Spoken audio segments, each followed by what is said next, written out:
તો ફાઇનલી આજે આપણે ઉના ગયા હતા કિંજલ માટે કપડાં લેવા, એટલે આપણે શોપની અંદર ગળી ગયા છે અને માસી કિંજલને દેખી ગયા એટલે માસી થઈ ગયા ખુશ અને કિંજલ પણ ખુશ થઈ ગઈ, કેમ કે કિંજલ અહીંથી જ કપડાં લે છે. તો માસી હવે બતાવે છે કિંજલને કપડાં અને આપણે ફાઇનલી હવે કપડાં લઈ.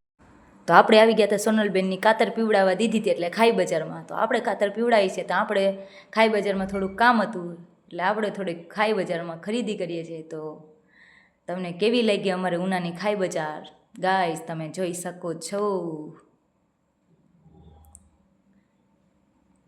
તો ત્યાંથી આપણે નીકળી ગયા છે ટાટા સ્કાયની ઓફિસે.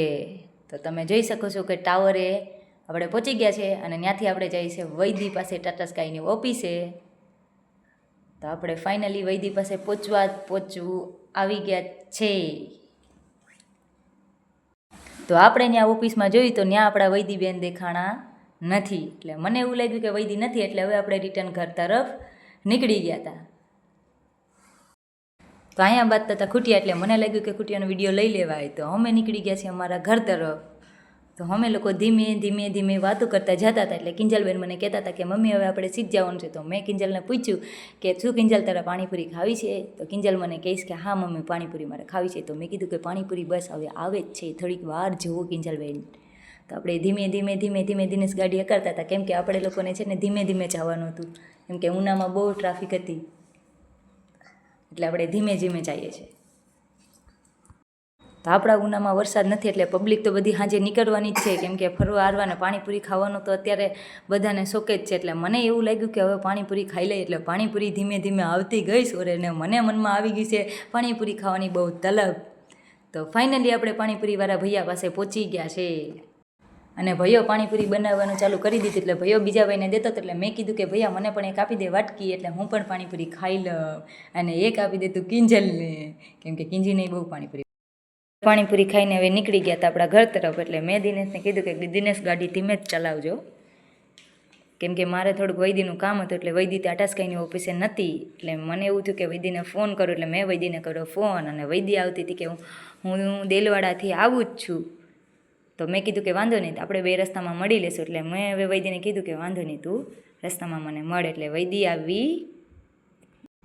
તો આપણે હવે રાત્રે નીકળી ગયા હતા રત્નેશ્વર બાજુ, કેમ કે આપણે છે ને સવારમાં રત્નેશ્વર મહાદેવના દર્શન નહોતા કર્યા. એટલે મને એવું થયું કે અત્યારે રસોઈ બની ગઈ છે, કંઈ કામ નથી, એટલે રત્નેશ્વર મહાદેવના દર્શન કરી લઈએ. એટલે અમે ફાઇનલી રત્નેશ્વર પહોંચવા આવી ગયા છીએ ગાઈસ. તો તમે જોઈ શકો છો રત્નેશ્વર મહાદેવના મંદિરે પહોંચી ગયા છે. તો ગાડી અમારી રોકાઈ ગઈ છે બારે અને અમે લોકો બધા ઉતર્યાની તૈયારી કરીએ છીએ. તો બધા ફાઇનલી ઉતરી ગયા. તો સોનલબેન, વંદના અને કિંજલ એ આગળ અમારી જાય છે અને હું અને કેવલભાઈ બેનભાઈ ધીમે ધીમે હાલતા અંદર દર્શન કરવા જઈએ છીએ. તો તમે ગાઈસ કન્ટિન્યુ બ્લોકમાં રહેજો. હું તમને હમણાં બતાવું છું રત્નેશ્વર મહાદેવના લુક, ત્યાં જઈને એને દર્શન કરાવું છું. તમે કન્ટિન્યુ બ્લોકમાં રહેજો. તો કિંજલબેનને જો મેં એકલીને કિંજલ જતી, એટલે મેં કીધું કે કિંજલ તું કેમ આગળ હાલે છે? તો હું પણ તારી સાથે ચાલું છું. મારી કિંજલ તો રત્નેશ્વર આવીને ખુશ થઈ ગઈ. તો ફાઇનલી અમે રત્નેશ્વર મહાદેવના અંદર એન્ટર થવાની તૈયારીઓમાં છે. તો ફાઇનલી આપણે રત્નેશ્વર મહાદેવના મંદિરમાં પહોંચી ગયા છે ગાઈસ, તમે જોઈ શકો છો. તો કિંજલે કીધું કે મમ્મી તું મારો વિડીયો ચાલુ જ રાખજે, કેમ કે હું મહાદેવના દર્શન પહેલાં કરીશ. કિંજલબેનનું આપણે દર્શન કરવાનું ચાલુઆત કરી દીધી છે. તો તમે જોઈ શકો છો ગાઈસ કે કિંજલ કેવી રીતે દર્શન કરે છે પોઠિયાનાને. તો તમને પણ કેવો લાગે મહાદેવના દર્શન કરીને? તમે પણ રત્નેશ્વર મહાદેવના દર્શન કરી લેજો ગાઈસ.